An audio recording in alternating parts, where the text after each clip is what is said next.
two aspects of the question. He said, as I had said, we can only lie to someone or cheat someone, harm someone, if we feel separate from them. And so he said, well, taking the lie part of it, there's a sense of separation if we lie, but what if we have to lie to get to truth? So what if, for example, I have to lie in order to be here in satsang?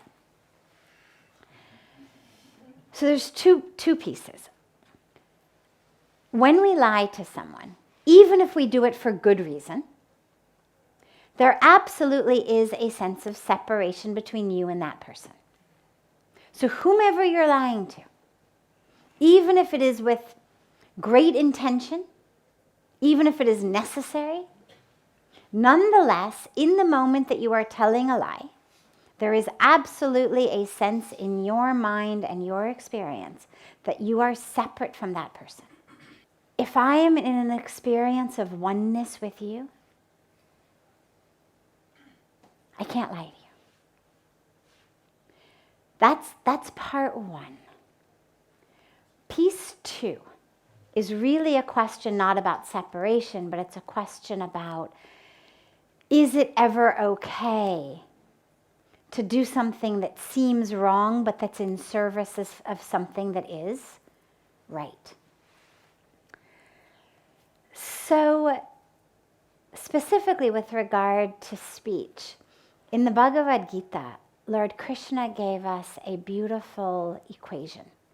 The equation was that in order for speech to be dharmic speech, tapasive speech, it has to be three things. It has to be true, but it also has to be kind and beneficial. So if the truth is true, but it's hurtful to someone, and it's not beneficial to them, that is not considered dharmic speech.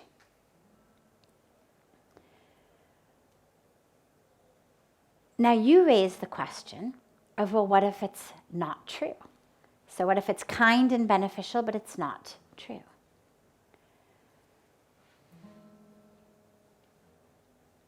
This is an aspect of relationships that we are in. And the question, of course, becomes, if in our relationships, we were speaking last night about people who theoretically love us, but who don't want to let us actually live as the truth of who we are. And the awareness that that isn't then a fullness of love. If there's really a fullness of love, I'm going to want you to experience and to unfold and to be the fullness and the truth of who you are. But of course, especially in families are made up of lots of humans. And unless your family happens to be made up of humans who are enlightened, you've got humans with agendas. You've got humans with good intentions, doing the best they can, navigating their own karmic package in the best way they know how. But with their own ignorance, with their own fears, with their own attachments, with their own egos. And that's what ends up keeping other people in the family stuck. Then it's, I need you to behave in the way I want you to behave, not actually because it's good for you, but because if you don't, I get upset. And I can't manage my own emotions. And so I need you to manage your behavior so I don't have to manage my emotions. And this is the way that most of our relationships work.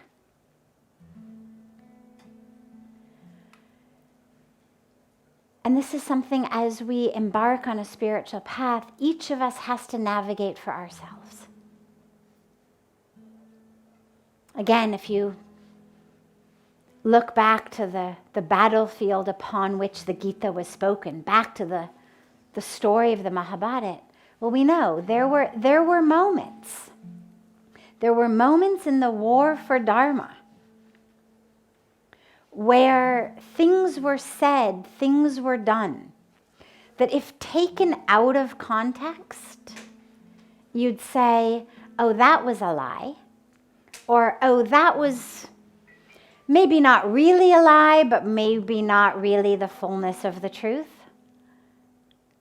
Oh, that was kind of not exactly the way the rule was supposed to be, but that we're in service of such a greater Dharma.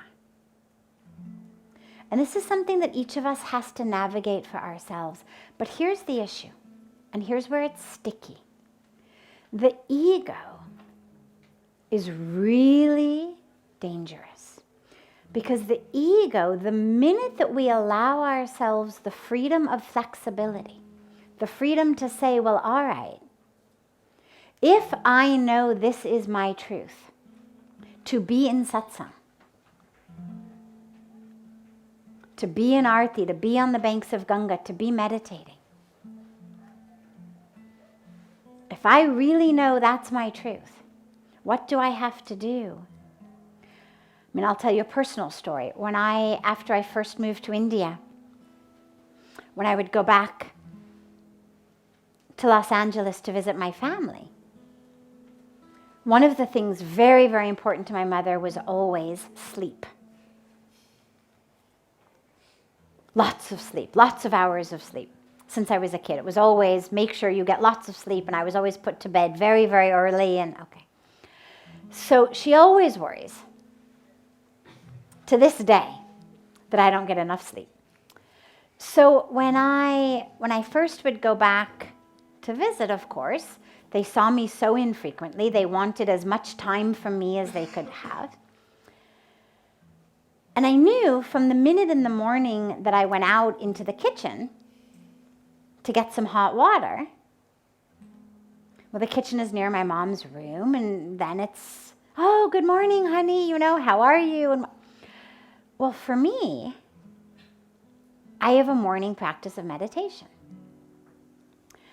And so, yeah, I found myself not telling the truth. And I would tell her, for example, an hour and a half after I actually had awoken, and I had spent an hour and a half meditating in my room, and I would come out of my room an hour and a half later going, morning, Mom. Right? Now, in her mind, I had just gotten up. Great. She was so happy. I'd had a really good night's sleep. And in the night, about an hour before I really needed to go to bed, I'd say, oh, I'm so tired. I think I'm going to go to sleep. Oh, yeah, go to sleep, she'd say. Get a good night's sleep. So I'd go in, I'd have time to meditate. As the years went by, I no longer needed to do that. But in the beginning, it was necessary in order for me to get those hours to do my practice without her feeling like, oh my God, you've already moved thousands of miles away. Now you come back to visit. As it is, you already have so much work to do. So it's not like I could give all day long to them anyway. And now here are these hours that you're awake, you're not working, but you're not with us. And rather than create that daily tension, it was so much easier to just say, I'm going to sleep. Or I slept in. But I was aware that this was not an ideal situation. And as the years have gone on, you change. And so what I would suggest to you is navigate it however you need to navigate it right now. But don't allow yourself to think that this is any kind of a permanent solution. And be very wary of the ego that gives you the permission to break a rule, because the ego will start to give you all sorts of reasons to break rules. Oh, it's okay to lie about this. It's okay to lie about that. It's okay this. It'll start to justify itself Because the ego thinks you know the best. And so the ego will always give you a justification to take the easy way out. It'll always give you a justification to lie. Try not to take it. See where can you, through your truth, give people in your life, your family, the opportunity to step into a greater truth for them. It takes some courage. But to be able to say, Mom, Dad, or whoever it is that you need to lie to in order to be in satsang, this is important for me. Sitting here,